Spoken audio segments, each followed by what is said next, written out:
Hi, and welcome to Creepy Crime Story, where the darkest truths aren't imagined, they're real. A mother of five goes to bed in a quiet English town.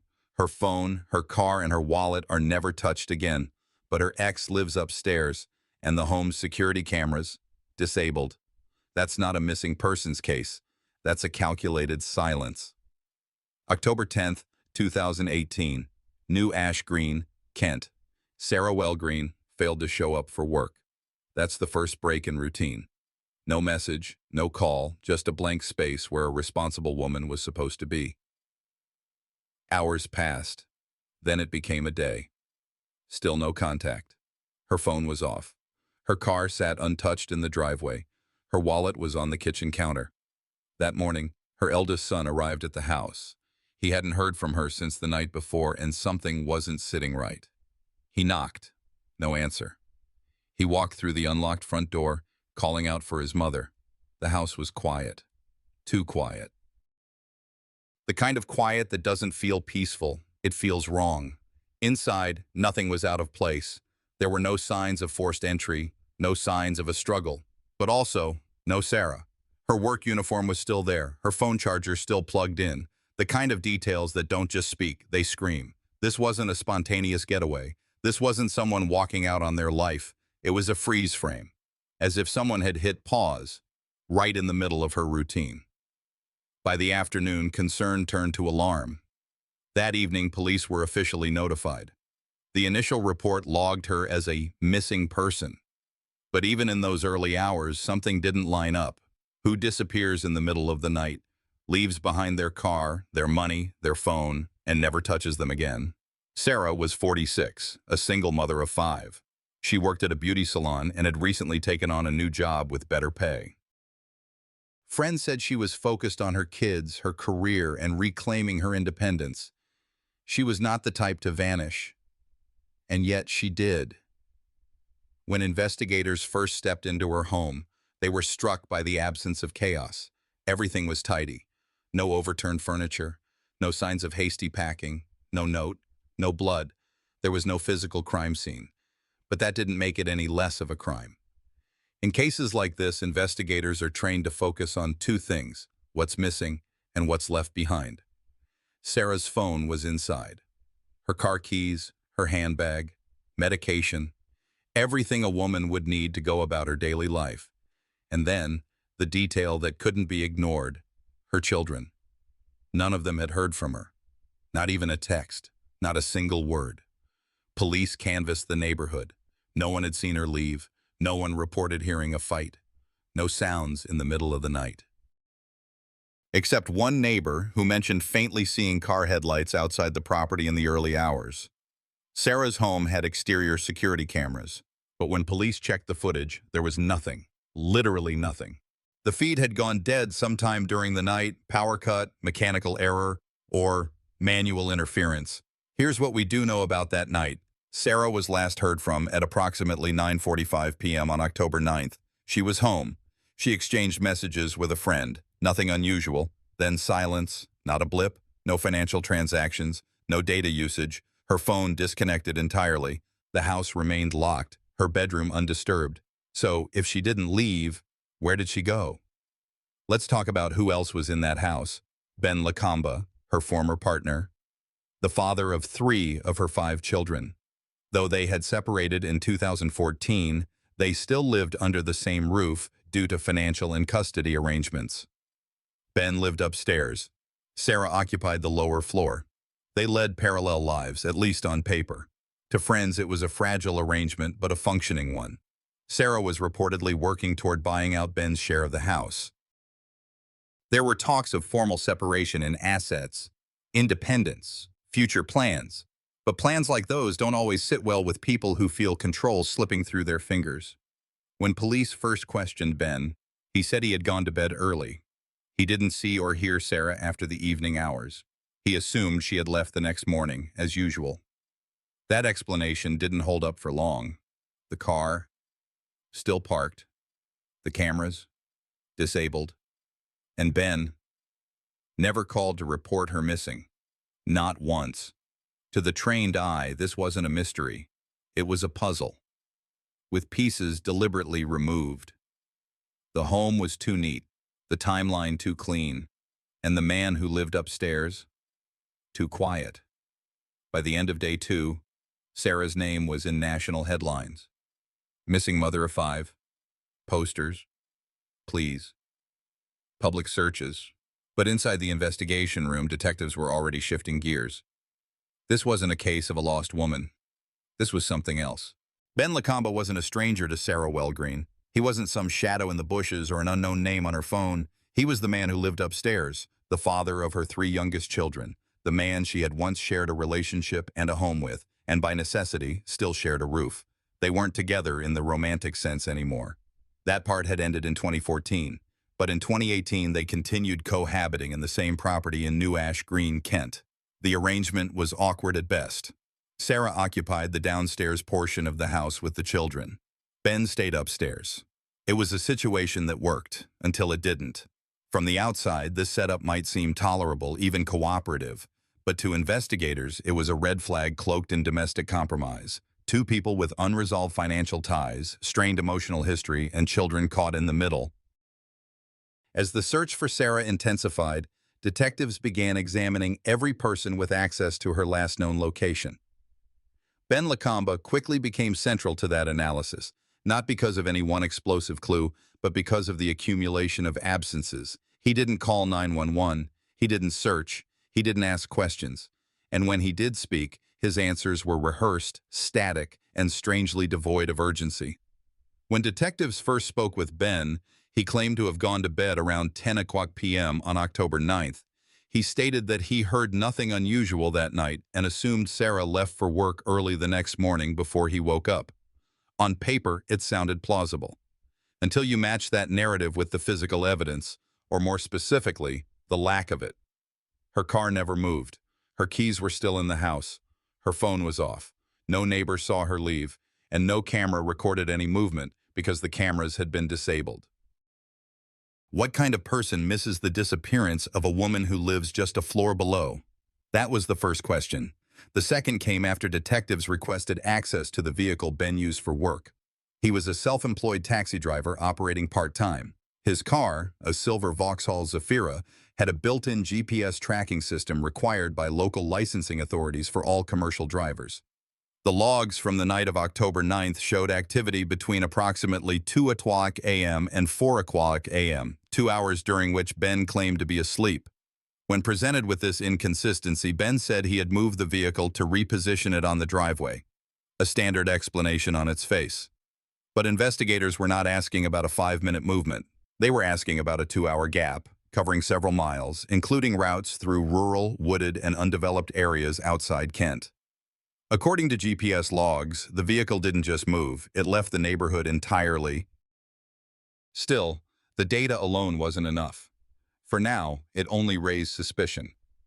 Investigators returned to question Ben a second time, this time with a more precise timeline based on digital forensics. That interview revealed more inconsistencies. When asked what time he went to sleep, he gave a general estimate. When asked if Sarah had said anything unusual that night, he said no. When asked about the car's location and mileage, his answers began to contradict previous statements. He couldn't remember specific roads. He couldn't say why he drove through remote areas in the middle of the night. He couldn't explain why the car returned with mud on the tires and undercarriage, a detail confirmed by forensic photos taken at the time. At this stage, no one had declared him a suspect. But internally, investigators were building a profile.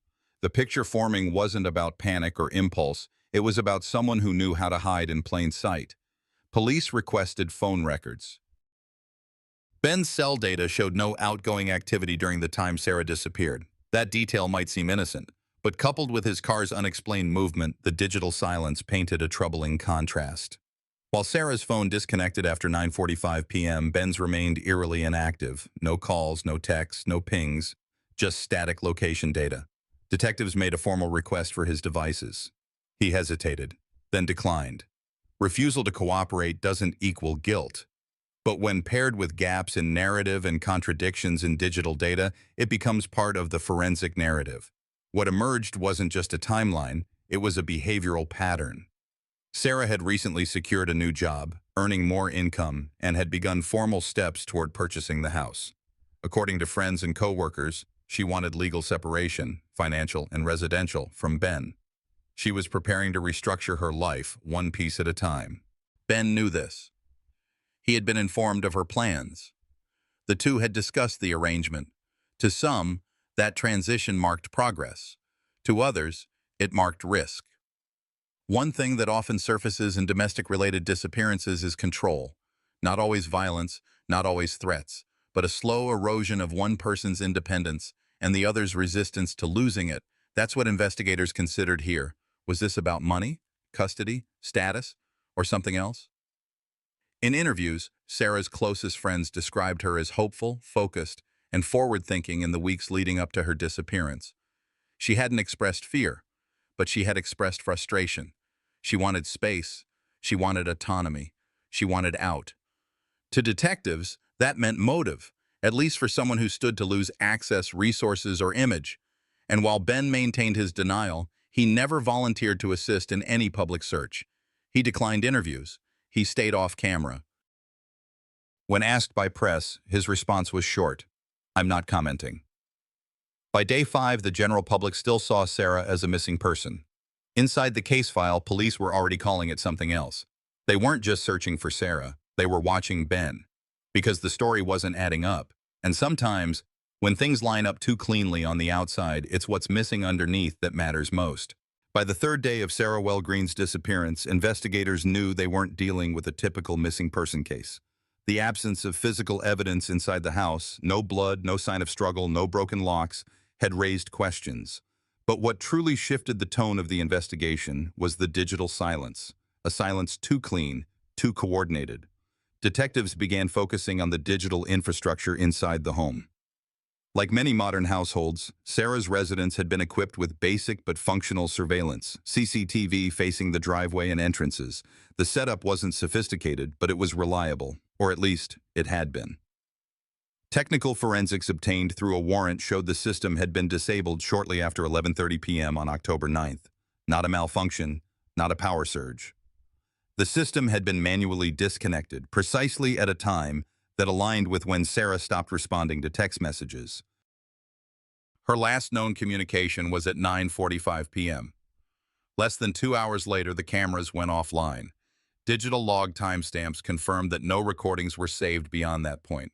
This wasn't a system failure, it was a deliberate blackout. The router inside the home added another layer. Internet activity was a known habit of Sarah's. She often browsed social media late into the night, sent messages to friends, or streamed content. But the data showed zero outbound traffic after 10 o'clock p.m. It was a house that had gone dark, all at once. Detectives also examined the smart devices inside the property: thermostats, lighting apps, phone chargers, and plugs. These systems created microdata, activity logs, power usage spikes, routine schedules. That night, everything flatlined. The heating remained unchanged. The internal motion sensors recorded no unusual activity. But none of that meant Sarah had left. In fact, it meant she likely hadn't. No outgoing movement was recorded. No entry detected, and no pattern of voluntary departure. But something else had changed, something with a human hand behind it. Investigators returned to examine the control panel for the CCTV system. According to the manufacturer's diagnostic protocol, the only way to initiate a complete recording halt was via internal access, either through the mobile app linked to the administrator account or physical tampering at the device hub. That hub was kept in a small storage cabinet in the upstairs hallway, outside Sarah's living quarters. Detectives requested device logins for any smartphones linked to the system. Only one had access.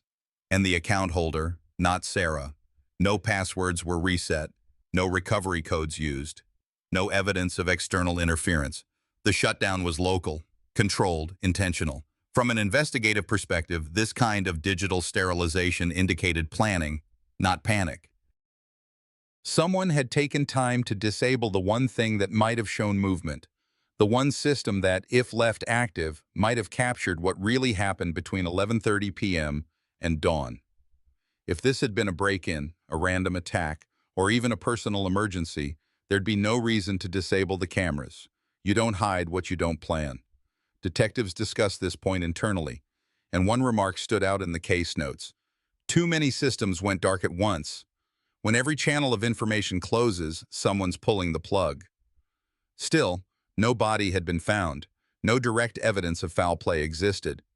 That meant the case had to rely on what couldn't be explained. And so far, what couldn't be explained was stacking up fast.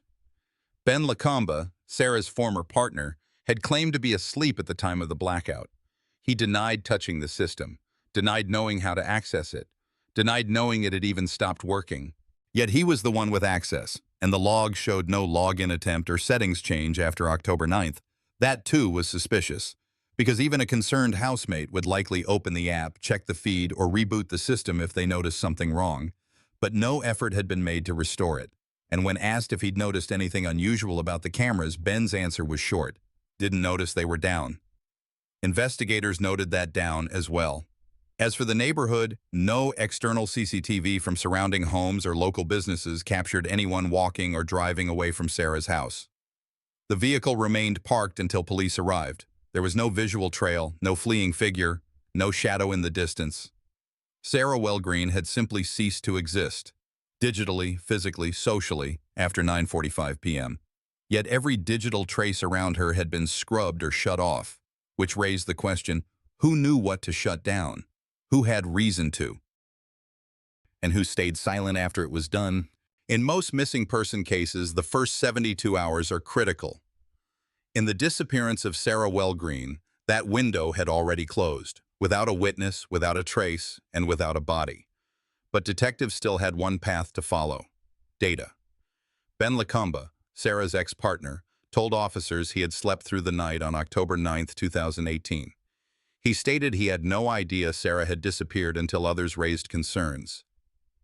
But his vehicle, a silver Vauxhall Zafira registered for taxi use, painted a different picture. Kent police obtained access to the car's built-in GPS tracking system, a legal requirement for licensed taxi drivers in the region. The system had silently recorded all movements of the vehicle on the night Sarah vanished. At approximately 2:02 a.m., the car left the driveway of the shared home in New Ash Green. Its route was unusual. It didn't follow any main roads toward town centers, client locations, or fuel stations. Instead, it meandered through minor roads, wooded areas, and industrial estates, areas that, according to police records, had no logical reason for travel at that time. The vehicle returned home just before 4 a.m. No trip logs were registered with the taxi operator. No job was scheduled. No passenger picked up. Ben had told police he hadn't left the property. The trip covered more than 20 miles. But what made it stand out wasn't the mileage. It was the locations. Officers overlaid the GPS route with environmental data: topography, isolation levels, access points, and waste disposal sites. Several parts of the drive passed close to dense woodland, streams, and private land with limited CCTV coverage, what investigators internally referred to as no signal zones. This was not random driving. There were multiple pauses in the journey, including one 18-minute stop at a roadside pull-in surrounded by foliage about 13 miles from the home. The engine remained running. The location was unlit. No traffic cameras, no businesses, no homes, just trees and open land. Officers visited that location in daylight. The ground was uneven, wet from rain the night before, and marked with signs of tire rotation in the loose soil. Nearby, discarded packaging and household rubbish had been dumped, likely from unrelated fly tipping, but the site was ideal for concealing items quickly in darkness. No direct forensic evidence linked the scene to Sarah. No fibers, no personal belongings, no signs of struggle. But that was expected. Nearly a week had passed, and if anything had been left there, nature or local animals had likely buried it further or destroyed it. But that location wasn't the only point of concern. Another stop, shorter this time, just under 6 minutes, occurred along a gated farm track that led to a closed quarry. Again, no lighting, no purpose, no recorded entry or communication, yet the GPS clearly marked the pause. Investigators believed these stops were not mechanical issues, not phone calls, not disorientation. They were planned detours, The route taken that night bore little resemblance to Ben's known work patterns as a taxi driver. According to his vehicle logs, he usually operated between 6 o'clock p.m. and midnight, almost exclusively within residential zones and main roads. That night's path, remote, segmented, and inconsistent with past behavior. Once mapped, the route appeared to loop out and back, moving through multiple potential disposal zones before returning home under cover of darkness. Ben's explanation: that he moved the car on the driveway to reposition it. He didn't mention the 20-mile journey, or the stops, or the rural locations. When presented with the data during a second round of questioning, he claimed not to remember specifics. Investigators noted the lack of fuel receipt, mileage log, or any corroborating event that could justify the movement. It wasn't just about where he went. It was about why there was no reason to go at all. Police decided it was time to act on the GPS data. A multi-agency search operation was launched, including specialist teams trained in rural recovery, scent dogs, and drone support. Over 1,250 locations were flagged in a layered grid, based entirely on the GPS route, satellite images, and environmental vulnerability scoring. High-density foliage, natural concealment, and low-visibility areas were prioritized. Searches took weeks. Dozens of bags, objects, and fragments were collected, but none were linked to Sarah Wellgreen. Still, the data had served its purpose. It placed a person of interest who denied leaving home, alone in isolated locations during the precise window when a woman vanished, and all electronic surveillance systems in the shared home had been disabled. By now, this was no longer a case of absence. It was a case of contradiction, supported by machines, timestamps, and digital trails. And when digital traces show a story a person denies living through, investigators are trained to follow the evidence, not the words. By October 15, 2018, Kent police had compiled a substantial amount of circumstantial data: GPS traces, camera footage gaps, phone inactivity, but none of it placed Sarah Wellgreen's body. They had a disappearance. They had a suspect. But what they lacked was the sequence that definitively tied those facts to a crime scene. That changed when digital forensic teams returned their findings from Ben Lacombe's vehicle and home surveillance systems. It began with an absence. Ben had multiple external CCTV cameras installed around his home in New Ash Green, which he often cited as part of his family safety precautions. However, on the very night Sarah vanished, October 9th, 3 out of the 4 external camera systems had no footage. No technical errors were logged, no power outages occurred. Investigators later confirmed that the systems had been deliberately disabled between 12 o'clock a.m. and 5 o'clock a.m., the exact window Sarah was presumed to have disappeared. Police digital forensics retrieved log timestamps. The security systems showed signs of manual disconnection, suggesting insider access. This subtle sabotage, sophisticated yet avoidant of overt tampering, wasn't consistent with a random power failure. It was consistent with intention. Inside the house, officers conducted another sweep for items Sarah might have taken if she had voluntarily left. Her toothbrush, her bank cards, her coat. All were still in the house. There was no trace of luggage movement. Sarah's phone, as already known, had gone dark at 9:27 p.m. on October 9th. Not a single call, message, or data signal followed. Even background app activity stopped, a detail investigators found unnerving. Phones rarely go dead in such a clean, final way unless shut off or destroyed. On the morning of October 10th, Ben's Nissan Micra drew attention again. Officers had already obtained GPS location data from his phone, but a further analysis of traffic camera feeds placed the car leaving the New Ash Green area at approximately 2:42 a.m. and returning at 4:26 a.m. No work appointment was scheduled. No trip was explained. Ben didn't mention this excursion during any of his voluntary interviews. When confronted with these findings, Ben stated that he had gone for a drive to clear his head. No specific destination was given, no receipts, no fuel logs. The mileage logged was inconsistent with casual driving. Here's where the analysis deepened. Police began looking into possible dump sites. A geographical profiler working alongside the investigative team examined areas accessible within the 1-hour 44-minute window and cross-referenced them with the return fuel data and tire wear. The radius spanned wooded areas, isolated roads, and rivers. A map of potential zones began to form. Still, no body, no blood.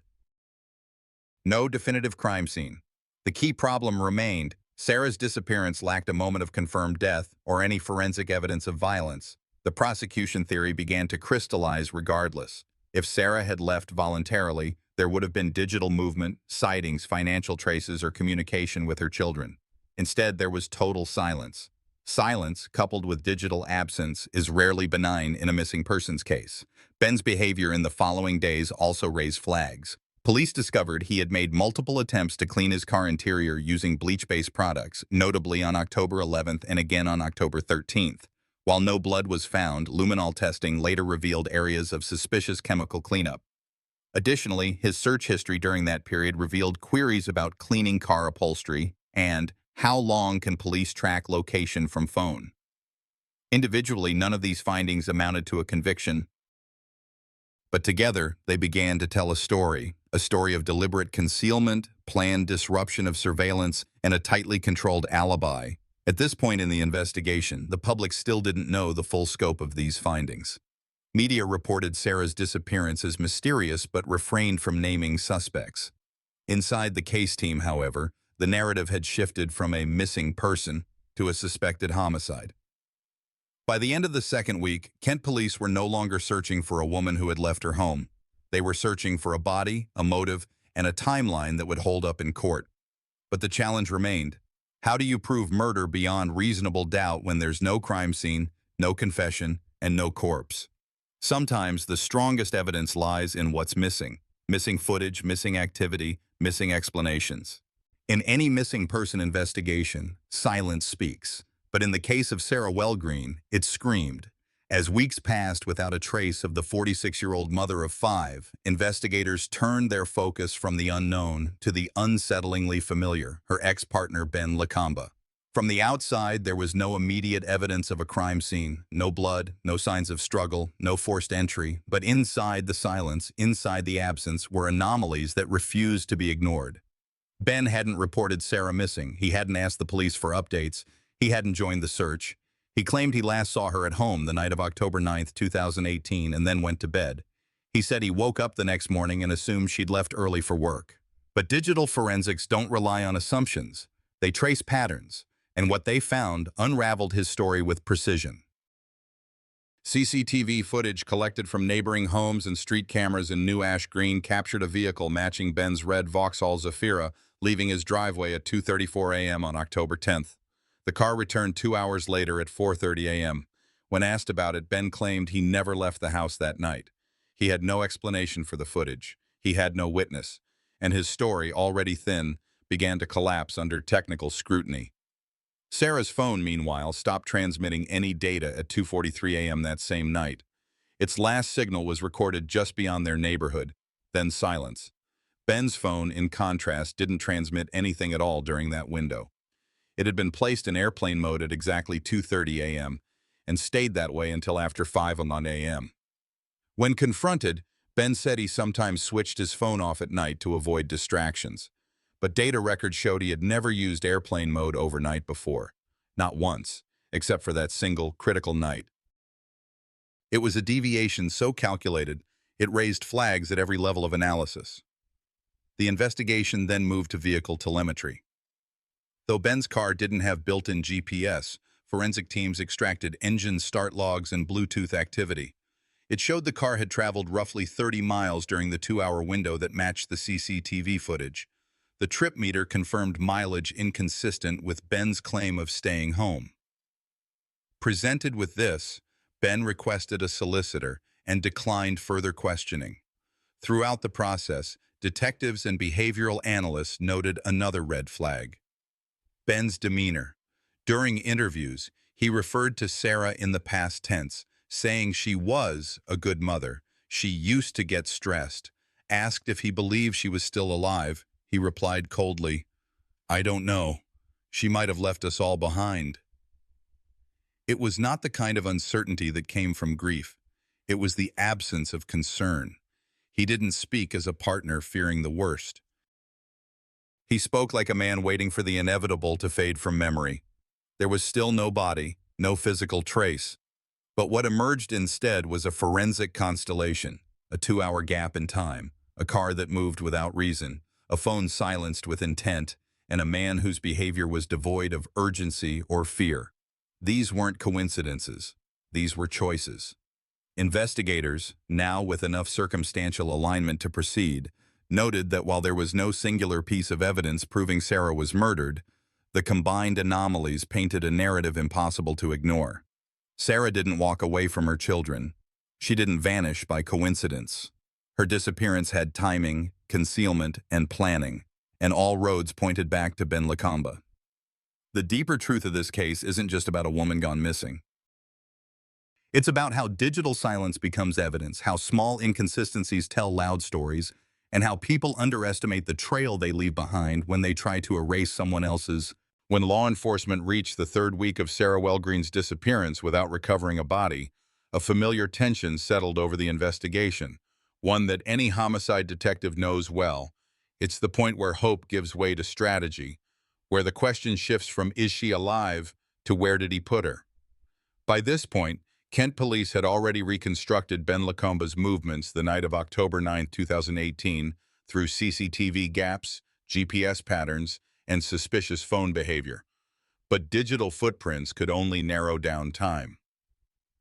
Locating the actual place where Sarah's body might have been disposed of required a different layer of work: geographical profiling, topographic analysis, and practical search logistics.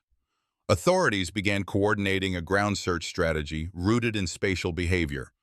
Analysts used Lacombe's known travel habits, workplace routes, and past deliveries as a base layer.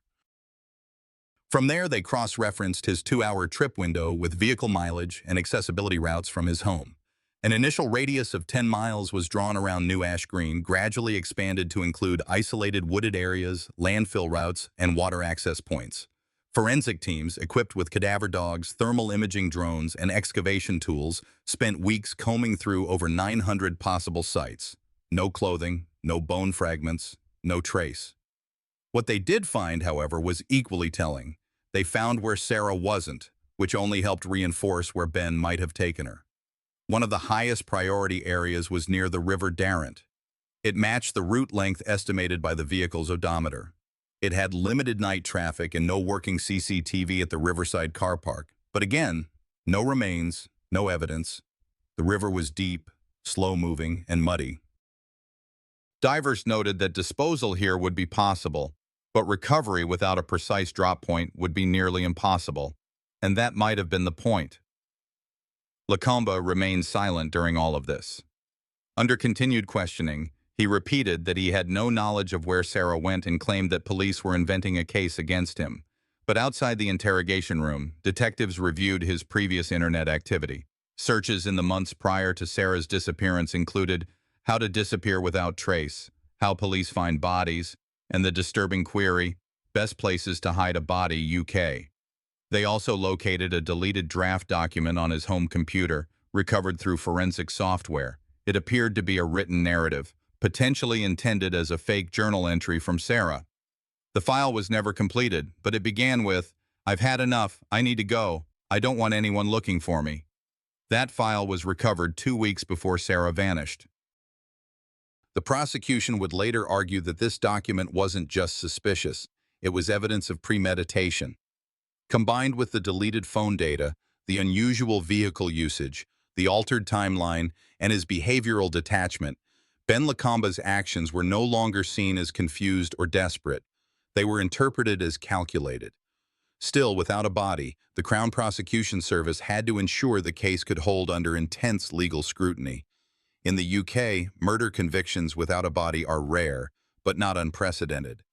The lack of a corpse requires one thing above all: for the circumstantial evidence to form a cohesive and inescapable narrative. By month 3 of the investigation, that narrative was complete. Ben's alibi was disproven by camera footage. His vehicle movements could not be explained. His phone activity showed an intentional blackout. And he had motive. Sarah was in the process of seeking shared custody, but had recently begun discussing moving out and taking full guardianship of their youngest child. That quiet, private detail, unknown to many at the time, was viewed by investigators as a trigger point, a final shift in power. One Ben may have refused to allow. Back at the home in New Ash Green, Detectives conducted a third forensic sweep. Even though no blood or human remains had been detected in prior searches, they deployed ground-penetrating radar in the garden area, focused on newly disturbed earth. Soil samples showed signs of recent movement, but no human tissue or DNA was recovered. Whether that meant a failed burial site or an intentional mislead is unclear. Sarah Wellgreen's body has never been recovered. But what remained in the case was a layered structure of evidence: technical, behavioral, and intentional. It wasn't a matter of one damning item. It was the sum of many decisions made in the dark. The trial of Ben Lakamba began in July 2019 at Woolwich Crown Court. By this point, nearly a year had passed since Sarah Wellgreen vanished without a trace. Her body had never been found. But the absence of a body wasn't the absence of evidence. The prosecution laid out its case with clinical precision. Prosecutor Allison Morgan KC presented a tight chronology built entirely on digital forensics, surveillance footage, and behavioral red flags. No eyewitnesses, no DNA, no body, but a series of choices that painted a damning picture. They showed how Lakamba had deliberately left his phone off on the night of October 9, 2018, an anomaly in his usual behavior. GPS analysis of his car's movements placed him on remote country roads near wooded areas between 2:30 a.m. and 4:30 a.m., precisely when he claimed to be asleep. CCTV footage further captured his car near the same zones where police later conducted extensive search efforts, though no remains were ever found. More critical was his behavior after Sarah disappeared. Despite sharing custody of their children and living in the same household, Lakamba never contacted police, never joined the search, and never expressed concern. When detectives first visited, he lied, stating he'd seen Sarah leave for a night shift, a shift her employer confirmed never existed.